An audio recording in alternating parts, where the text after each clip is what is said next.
Hare Krishna everyone, so we are continuing the book called Life Comes From Life by His Divine Grace, Śrīla A.C. Bhaktivedanta Swami Prabhupāda Jai. This is Rascaldom Diaries podcast. I'm your host Sulalita Devidasi. We are starting the 15th morning walk today. Recorded on December 7th, 1973, on the shores of the Pacific Ocean near Los Angeles. Śrīla Prabhupāda is accompanied by Dr. Singh, Dr. W.H. Wolf-Rottkay, and another student. First section, Getting the Eyes to See God. Student. For the last 150 years, one of the major problems of Western theologians has been the relationship between reason and faith. They have been seeking to understand faith through reason, but they have been unable to find the relationship between their reasoning abilities and faith. Some of them have faith in God, but their reason tells them there is no God. For instance, they would say that when we offer prasad to the Lord, it is only faith to think that He accepts it, because we cannot see Him.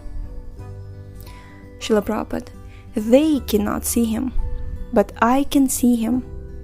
I see God, and therefore I offer prasad to Him.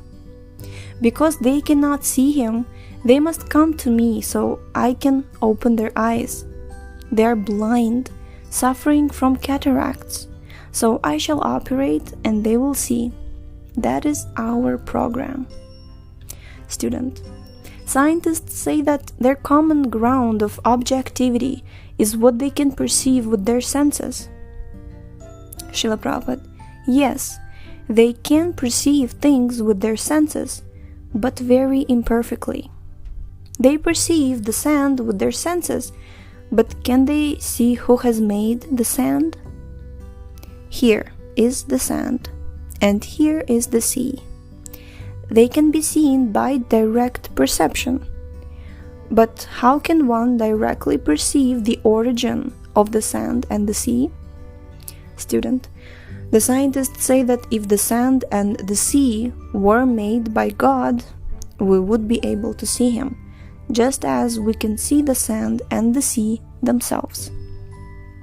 Śrīla Prabhupāda, yes, they can see God, but they must first get the eyes to see Him. They are blind. Therefore, they must first come to me for treatment. The Shastras say that one must go to a guru to be treated so that one can understand God. How can they see God with blind eyes? Student. But seeing God is supramundane.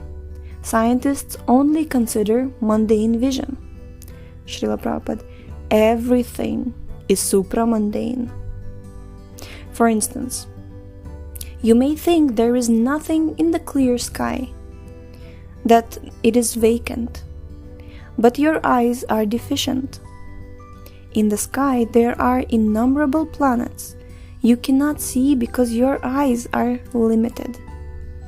Therefore, because it is not in your power to perceive, you have to accept my word. Yes, there are millions of stars out there. Is space vacant because you cannot see the stars? No. Only the deficiency of your senses leads you to think so. Student. The scientists will admit their ignorance of some things, but they say they cannot accept what they cannot see. Śrīla Prabhupāda, if they are ignorant, they have to accept knowledge from someone who knows the truth. Student. But they say, what if what we are told is wrong? Śrīla Prabhupāda, then that is their misfortune. Because their imperfect senses cannot perceive God, they have to hear it from an authority. That is the process. If they don't approach the authority, if they approach a cheater, that is their misfortune. But the process is that wherever your senses cannot act, you must approach an authority to learn the facts. Okay. Next section is called the frustration of the atheists. Hare Krishna. Dr. Singh.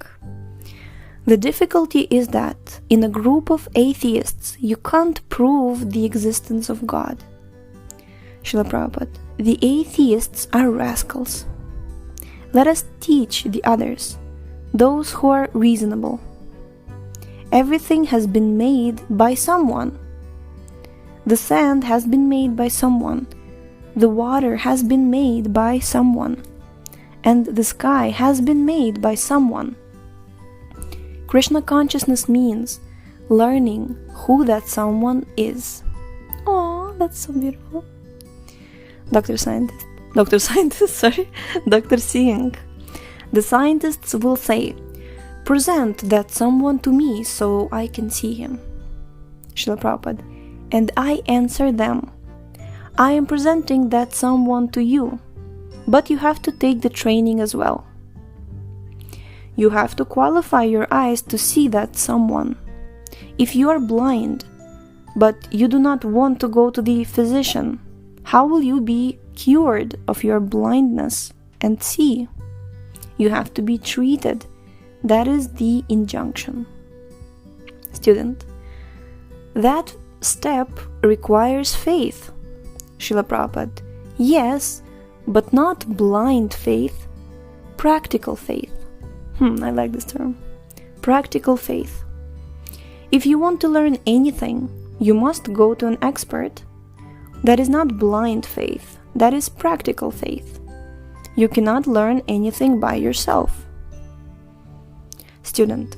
If somebody is actually sincere, will he always meet a bona fide guru? Śrīla Prabhupāda. Yes. Guru Krishna Prasade Paya Bhakti Lata Bija. Chaitanya Charitamrita 19.151. Krishna is within you, and as soon as he sees that you are sincere, he will send you to the right person. Student. And if you're not completely sincere, you will get a cheater for a teacher? Śrīla Prabhupāda. Yes. If you want to be cheated, Krishna will send you to a cheater. Krishna is super intelligent. If you are a cheater, he will cheat you perfectly. But if you are actually sincere, then he will give you the right guidance. In Bhagavad Gita 15.15, Krishna says, Sarvasya chaham hridi sanivishto matah smritir jnanam apohanam cha. Quote, I am seated in everyone's heart, and from me comes remembrance, knowledge, and forgetfulness. Krishna speaks of both remembrance and forgetfulness. If you are a cheater, Krishna will give you the intelligence to forget him forever. Student. But the atheists are in control. They have the dominance. Śrīla Prabhupāda. One kick of Maya and all their dominance is finished in 1 second. That is the nature of Maya. The atheists are under control, but due to Maya or illusion, they think they're free.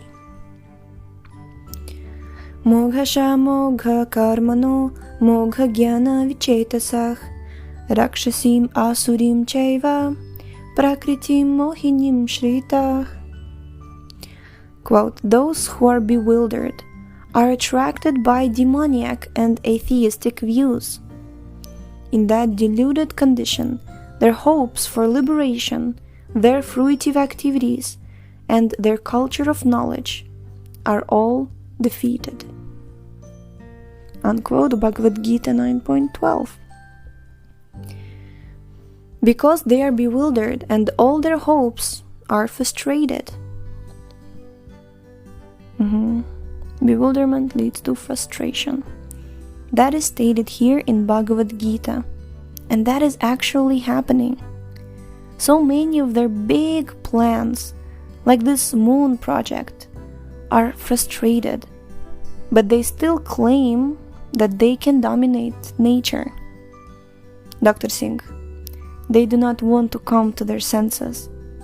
Śrīla Prabhupāda, therefore, they are rascals. Hare Krishna. Next section, scientists bravely going to hell. Okay.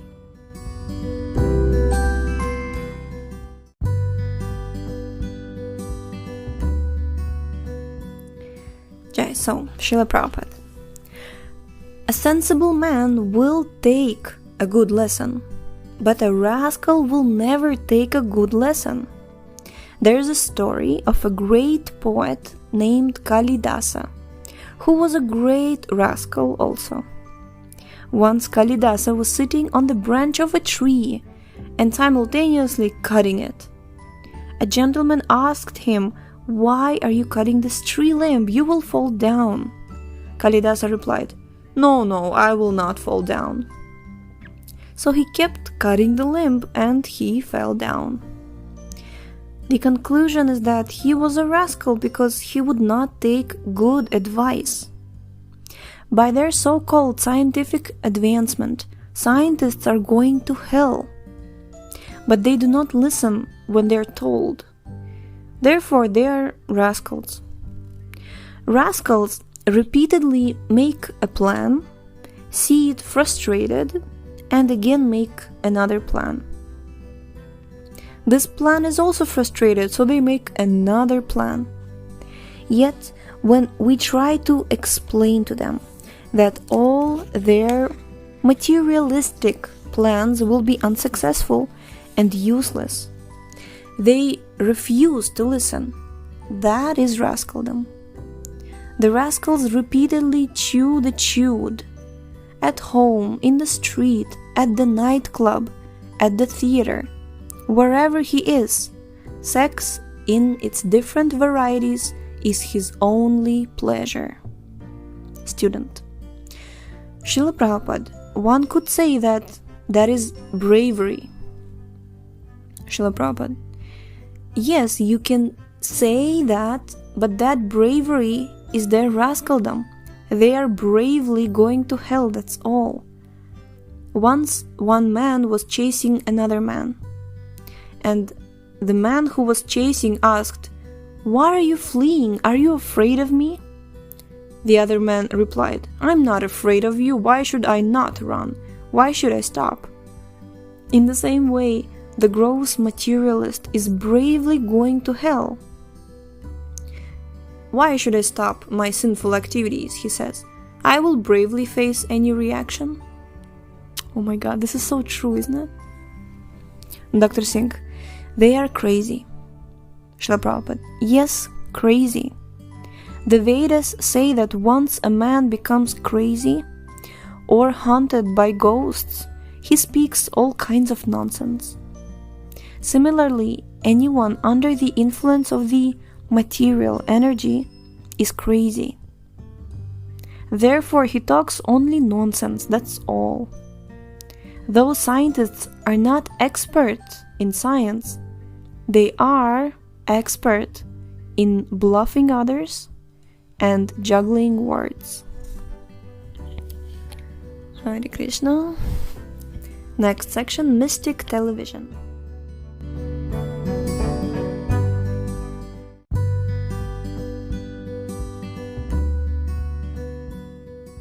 Mystic Television. Dr. Singh, they now have things they did not have before, like telephones, televisions, airplanes, missiles, and many other new discoveries. Śrīla Prabhupāda, but there are better telephones that they do not know about. In Bhagavad Gita, Sanjaya demonstrated this when he was sitting with his master, Dhritarashtra, and relating all the affairs that were taking place far away on the battlefield of Kurukshetra. Sanjaya's vision was actually greater than the telephone. It was mystic television. it was television within the heart. For he was sitting in a room far from the battlefield and still seeing everything that was occurring there. In Bhagavad Gita, Dhritarashtra inquired of Sanjaya, "How are my sons and nephews? What are they doing?" Then Sanjaya described how Duryodhana was going to Dronacharya, what Dronacharya was speaking, how Duryodhana was replying, and so on. Even though these activities were too far away to be seen by ordinary eyes, Sanjaya could see and describe them through his mystic power. That is real science. Dr. Singh: some scientists say that we have improved on nature by making things like plastic and medicine. Śrīla Prabhupāda: in Vedic times, people ate on silver and golden plates. But now the scientists have improved things with plastic plates. Laughter. Ha ha ha. Dr. Singh: the plastic has become a great problem because they cannot get rid of it. There's no way to dispose it. It just continues to pile up. Krishna, actually, my husband, he showed me, we were reading some scripture, I don't remember which exactly it was, but it was from the Vedas. And it was described how from different kinds of metal, if you take food, what kind of benefit you will have. Like golden plates, they give one kind of benefit. Copper, if you drink, for example, water from copper, that's very cool, very, very good for health. But you can't have sour things in copper. So you can also have, what was that? Brass utensils are very cool. I mean, in India, Indians, they usually, especially traditional, those who are accustomed or they're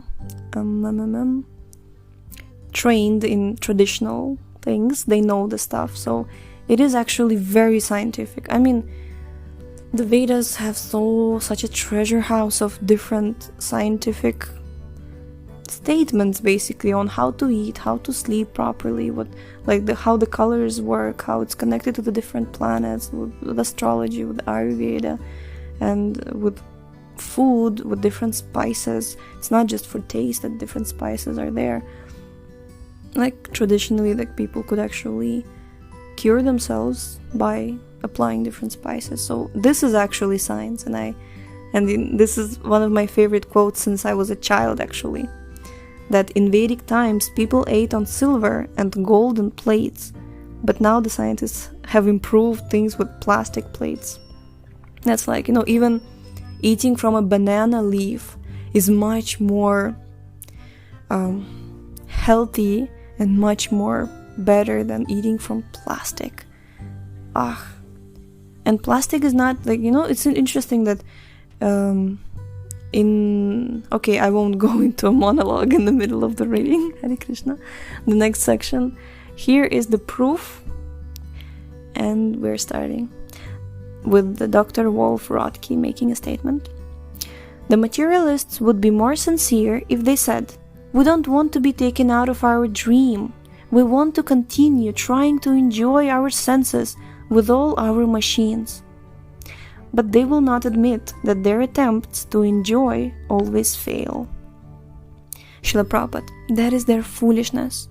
Eventually they have to admit it. Dr. Wolf-Rottkay: but they say, try again. Śrīla Prabhupāda: how can they try? Suppose you cannot see because you are suffering from cataracts. If you try to see, you try. Is that the cure for cataracts? No, you will never be cured like that. You must go to a physician who will perform a surgical operation to restore your eyesight. You cannot see by trying and trying. Dr. Wolf-Rottkay: that is just what they do not, that is just what they do not want to accept. that all their efforts to know the truth by materialistic science have failed. Śrīla Prabhupāda, they're foolish. They will not take good advice. If you give a rascal some good advice, he will become angry, just like a serpent. Suppose you bring a serpent into your home and say, "My dear serpent, please live with me. Live with me every day. I will give you nice food, milk and bananas."